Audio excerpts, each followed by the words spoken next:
वस्तुनिष्ठ प्रश्न को पढ़ेंगे। इसके पिछली वाली क्लास में हम लोगों ने शैशवावस्था के बारे में सारी बातें पढ़ ली थी, बस इसमें हमको ऑप्शनल क्वेश्चन टिक लगाने हैं। पहला क्वेश्चन है, कौन सी अवस्था सीखने का अनोखा काल है? सीखने के लिए सबसे अनोखा काल, सबसे अच्छा समय कौन सा माना गया है? तो शैशवावस्था। किसको माना गया है? शैशवावस्था को। दूसरा क्वेश्चन है, नवजात शिशु का भार लगभग कितना होता है? तो ये सब लोग जानते हैं कि लगभग नवजात शिशु का जो भार होता है वह 3 kg होता है। ठीक।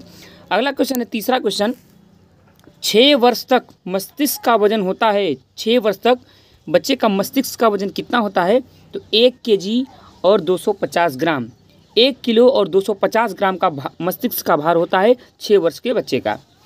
कितने वर्ष में सभी, अगला क्वेश्चन फोर्थ क्वेश्चन है, कितने वर्ष में सभी दूध के दांत निकल जाते हैं?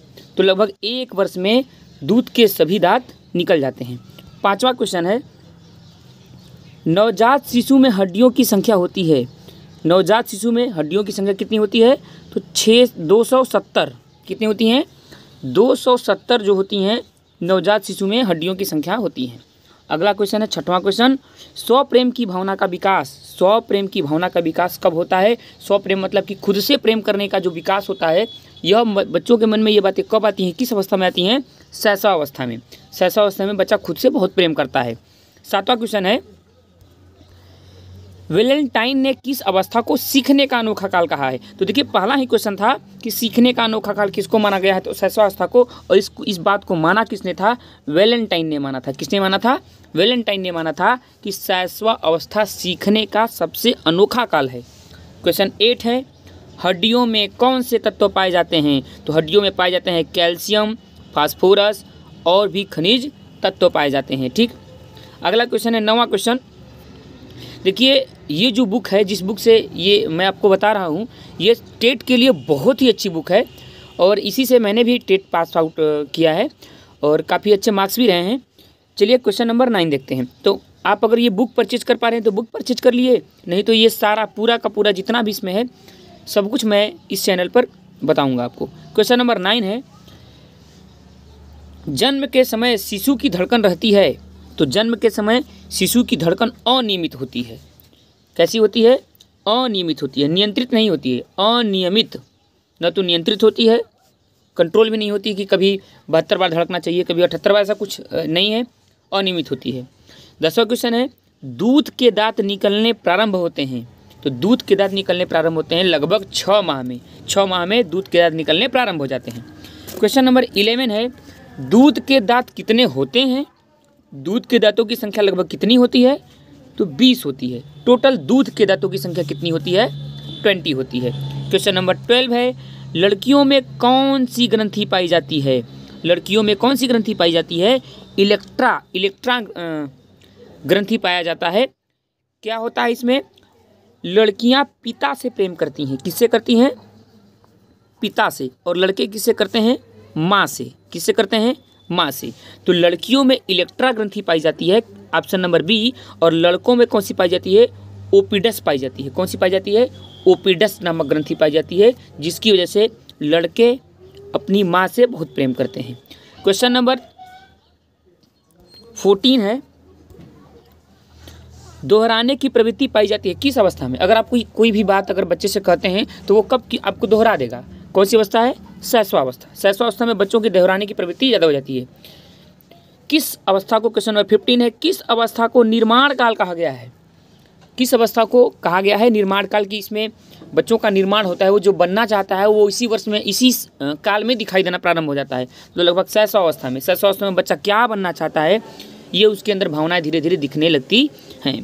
क्वेश्चन नंबर 16 है, परियों की कहानी को महत्व दिया जाता है।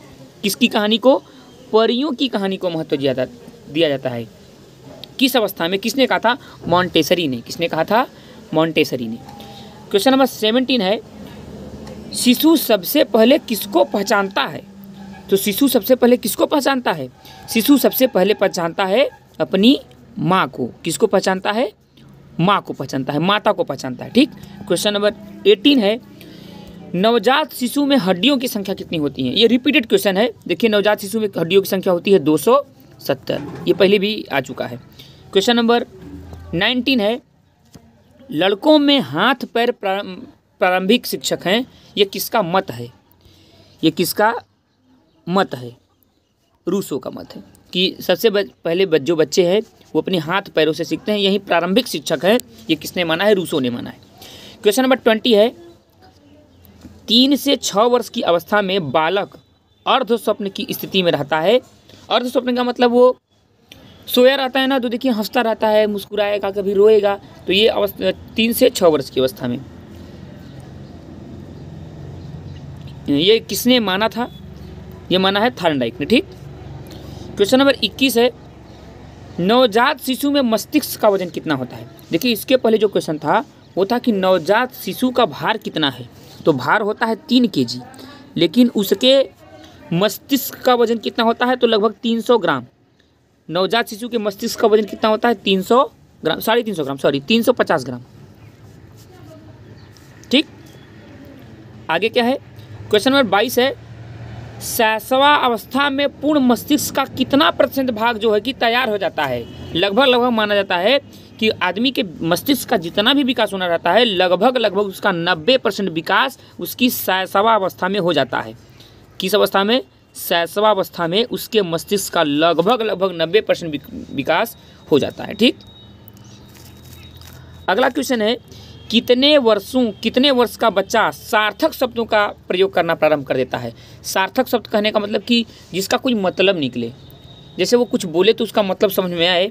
ये किस वर्ष में हो जाता है? लगभग 3 वर्ष में। 3 वर्ष में लड़का सार्थक शब्दों का प्रयोग करना प्रारंभ कर देता है। क्वेश्चन नंबर 24 है, काम की भावना तीव्र लेकिन क्रियाशील नहीं किस अवस्था में होता है? शैशव अवस्था में। देखिए ये पूरा चैप्टर ही शैशव अवस्था का है, तो लगभग जितने भी क्वेश्चन, लगभग क्या सारे क्वेश्चन जो हैं वो सभी शैशव अवस्था से ही बन रहे हैं। आगे है, आपको याद रखना है कि काम की भावना तीव्र होगी लेकिन क्रियाशील नहीं होगी, यह किसकी अवस्था है? तो ये है आपकी शैशव अवस्था। ठीक। आगे क्वेश्चन है, क्वेश्चन नंबर 25, शैशव अवस्था में संवेग होता है, तो संवेग कैसा होता है? धीमा तो बिल्कुल नहीं होता, गतिशील भी नहीं कहेंगे, मंद चंचल कहेंगे। क्या कहेंगे? चंचल। ये चंचल, ऑप्शन नंबर डी सही है। ठीक। इस लेक्चर में इतना ही रखते हैं। लगभग 25 क्वेश्चन आपको करा दिए गए और शैशव अवस्था से लगभग इसी टाइप के क्वेश्चन बनते हैं। इसको आप लोग पढ़िएगा।